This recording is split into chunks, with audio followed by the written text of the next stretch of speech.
why does the journey for old souls feel so challenging at times? Why does it have to be so challenging? After all, it should be a gift that you have so much maturity, that you can see things that many don't even register, that you have an incredible depth and sensitivity to you. Why would that be challenging? Now, it is a gift, but also it is a challenge. It is both at the same time, because for many old souls, it feels like you are the only one experiencing that. And even though that experience of depth and a very deep intuition and sensing energy, even though that is a powerful experience, no one can argue with that, it doesn't mean that you cannot feel lonely in not being able to share this experience with another. So old souls don't struggle because of their depth, because of their awareness, because of their consciousness, because of their souls and spiritual maturity. They struggle because they don't feel truly met in the world, whether it's in friendships, whether it's in your romantic life. And that's the real struggle.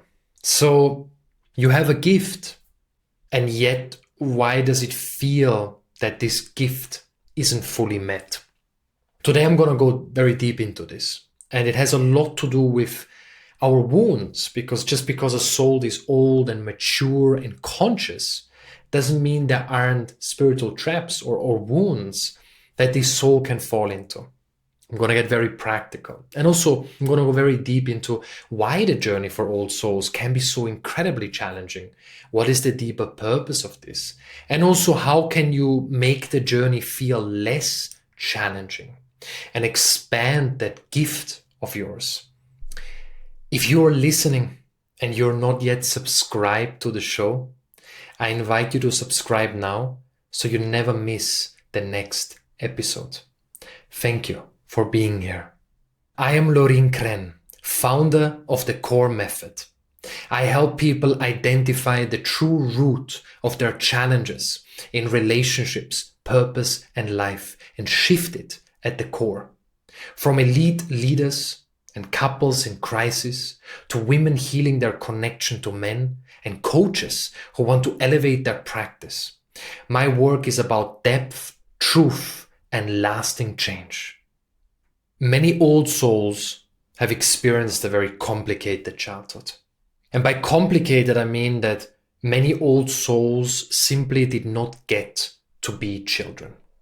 Because most likely very early on in their life, they became space holders. They became coaches, therapists, spiritual guides, the light, rather than a child who is unconditionally loved and held. They were doing the holding. They were doing the taking care of others. And this is somewhat a paradox because, maybe the child wasn't putting a roof over the family's head, etc. But even people who are not necessarily conscious or identify as spiritually awake or whatever that means, right? I don't want to put too much language to that. People can instinctively feel when someone's soul has a lot of light, a lot of maturity. Because you are not what you do, even though what you do is important, but you are the light of your soul, so to speak. You are something much deeper. And that depth is not something you convey in words to others. That depth is not something that you do or say. That depth is in your energy. It's in your frequency. It's in your authentic vibration, so to speak.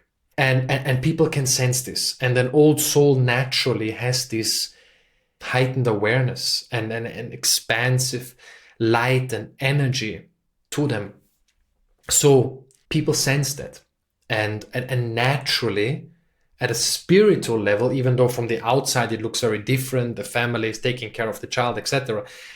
At a spiritual level, it's actually that child is much more mature, most likely, than the parents, than its peers, definitely than its peers, or any other one, or most people in the family, really.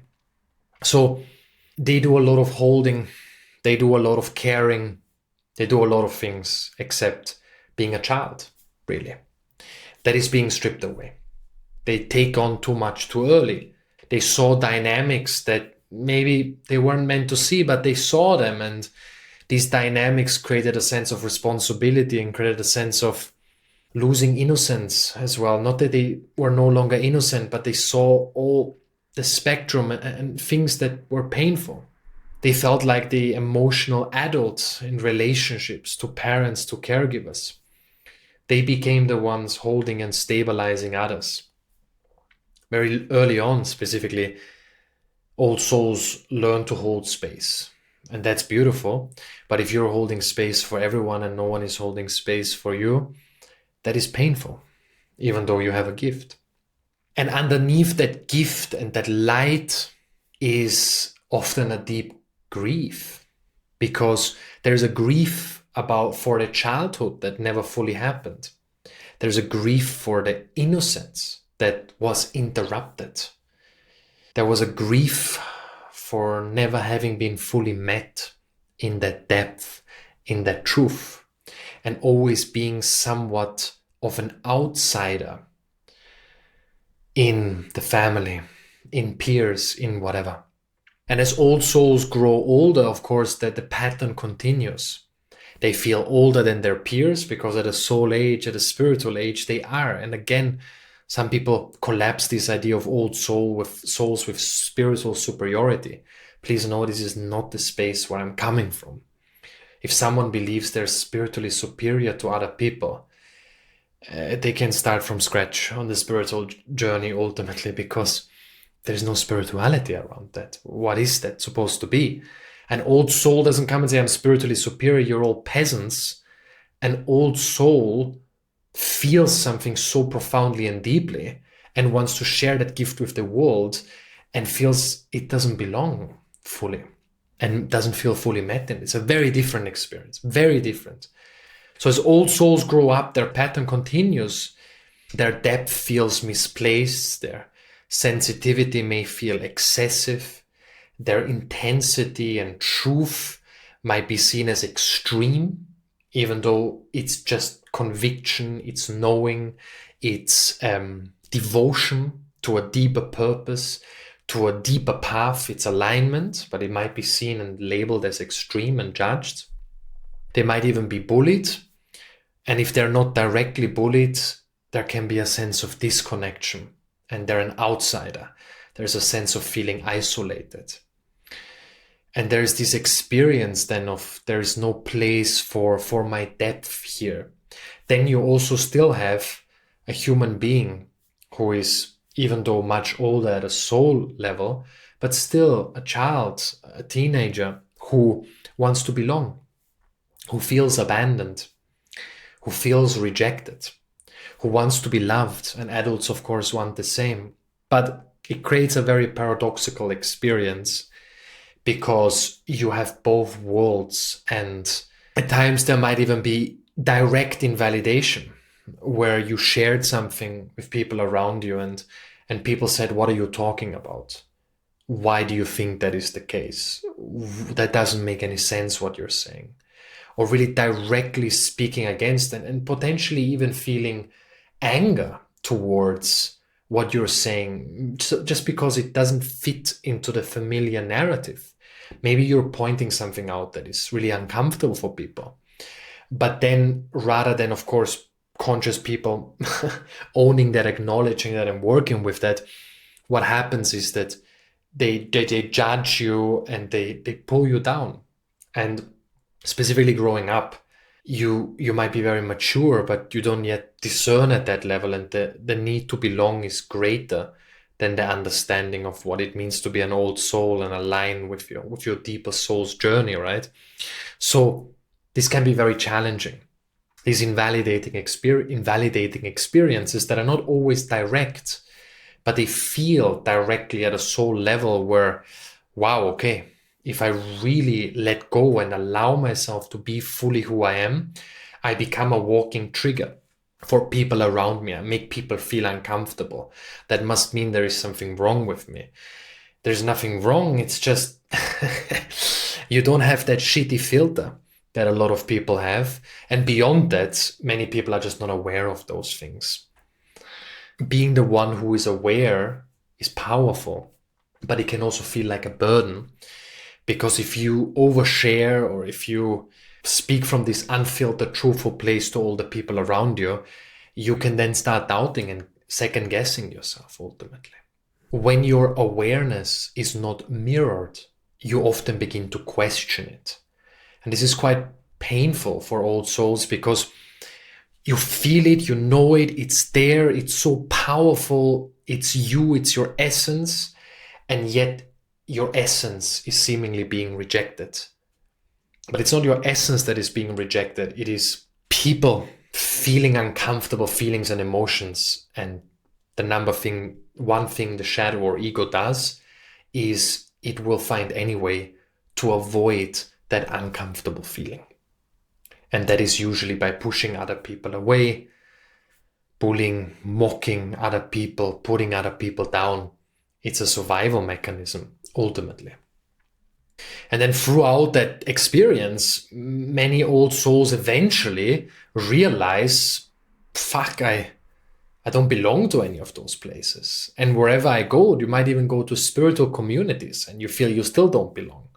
That is also often a very challenging experience for old souls, because they think, wow, finally people who speak my language. And then you realize, yeah, maybe they use similar words, but we don't speak the same language. And obviously, there might be a spiritual community where you feel deeply met, but usually the experience for old souls is that in any community where they are, whether there's a spiritual label attached to it or not, they just don't fit into it. They don't fit into that framework. They don't fit into the spiritual hierarchy, come in, level beginner, then all this bullshit. I mean, I don't want to say it's bullshit, but I understand that there's certain elements of being initiated and all of that, but it's just very often old souls don't work with any of these frameworks, because these frameworks don't meet them where they're at. They assume they are just at the beginning, but they aren't. And again, this is not about thinking one is beyond others, but I just see a lot of old souls who don't fit into spiritual communities, which often introduce hierarchy and structures, which to some degree I understand this is necessary, right? But at the same time still feels often very superficial and doesn't fully meet the old soul at its depth.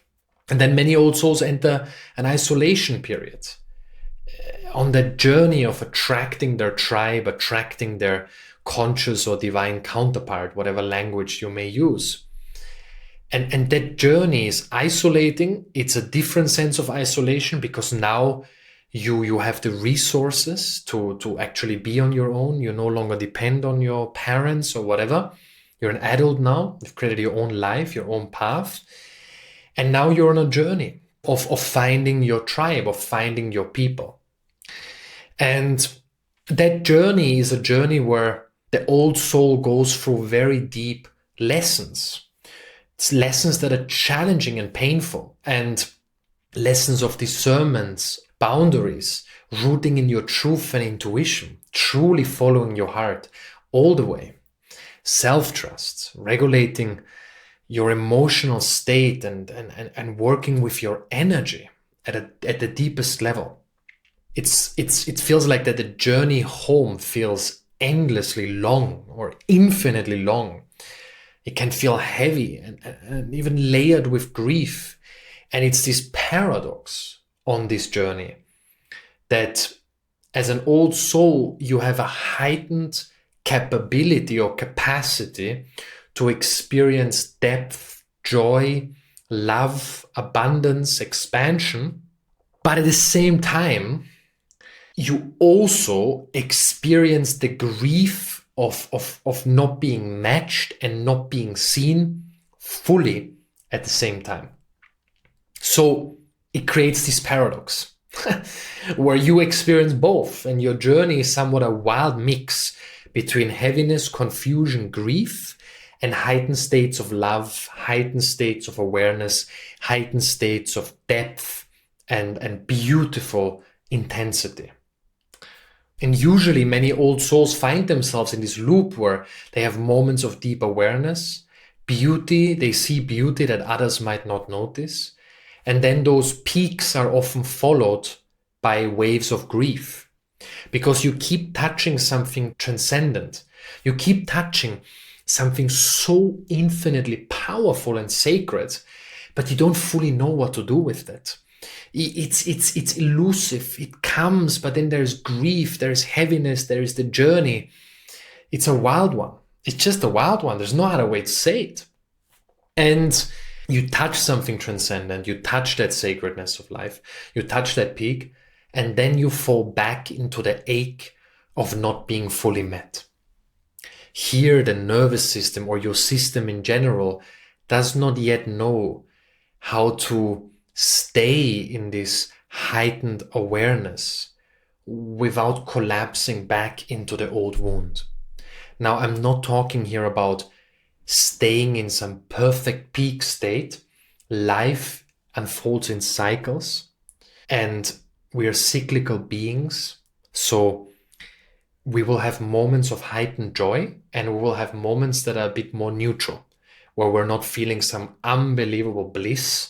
When you're cleaning your home, you might not feel most unbelievable bliss, but you also won't feel hatred or deep sorrow. It's neutral.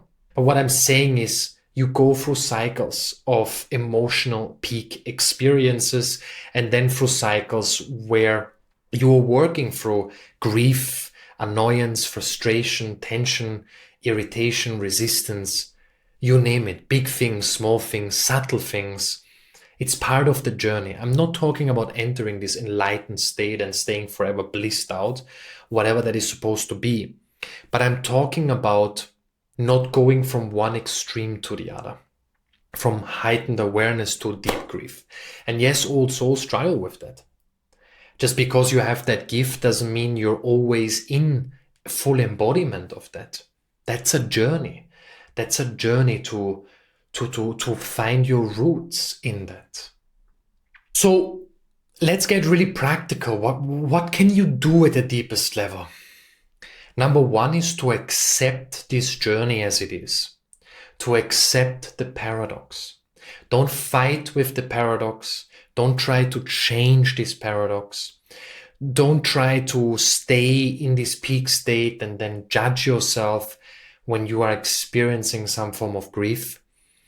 This is part of the experience ultimately. It is part of the depth that you are meant to bring into this world. It is part of your medicine.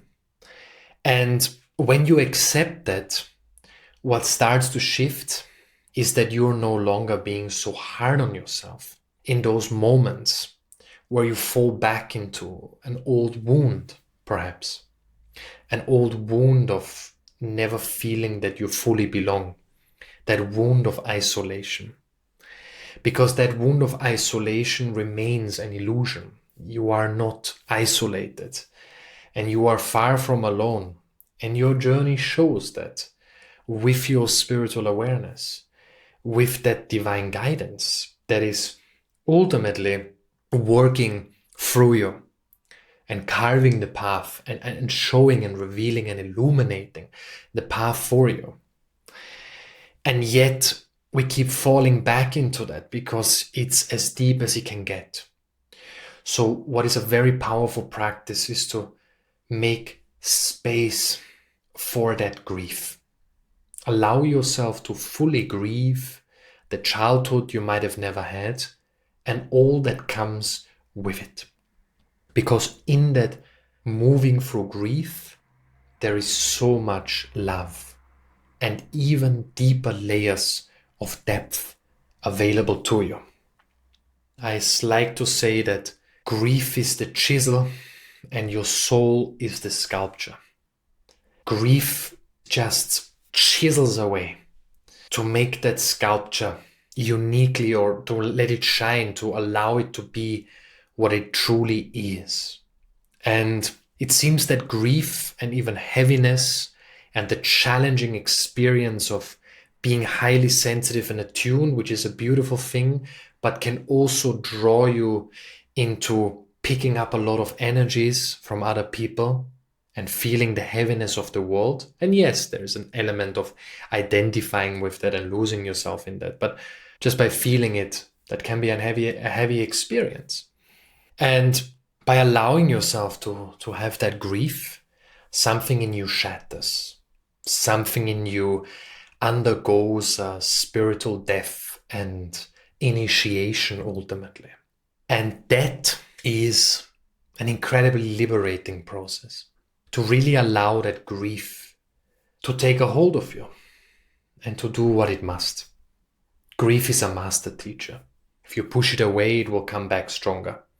It's not about being stuck in that grief. It's just allowing it to take the last bits from you where you were still holding on to, belonging, or wanting things to be different. When that grief is metabolized, so to speak, which is a journey, your depth is the thing that stops isolating you. It's what makes you magnetic. Because then your medicine and then your truth and your true power is able to fully shine through.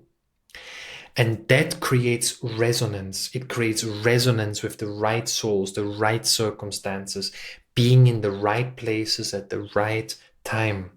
It creates a chain effect ultimately, a domino effect, where so many pieces suddenly fall into the right place, but it isn't suddenly.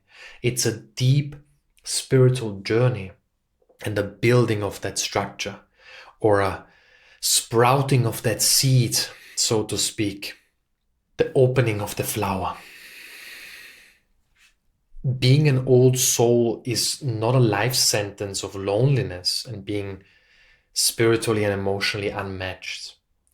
It's really more about a journey of fully surrendering and accepting your deeper path, grieving for what needs to be grieved, and every old soul has something that needs space to be moved through, to be grieved and released fully. And from there, unapologetically, to allow your medicine and your depth that once isolated you to become the very thing it was always meant to be. The thing that makes you magnetic, that things that creates the right circumstances, that draws the right people, the highest love and highest abundance into your life. There is much more about this topic, of course, and I will make more episodes about this. But for now, I'll leave it here. It's a true honor to be here with you, to be of service, and thank you for listening all the way to the end, for giving me your focus, your presence, your attention, which is the most valuable thing in this world. It means a lot to me, much more than you might think. If you aren't yet subscribed to the show, I invite you to do so you never miss the next episode. Thank you for being here.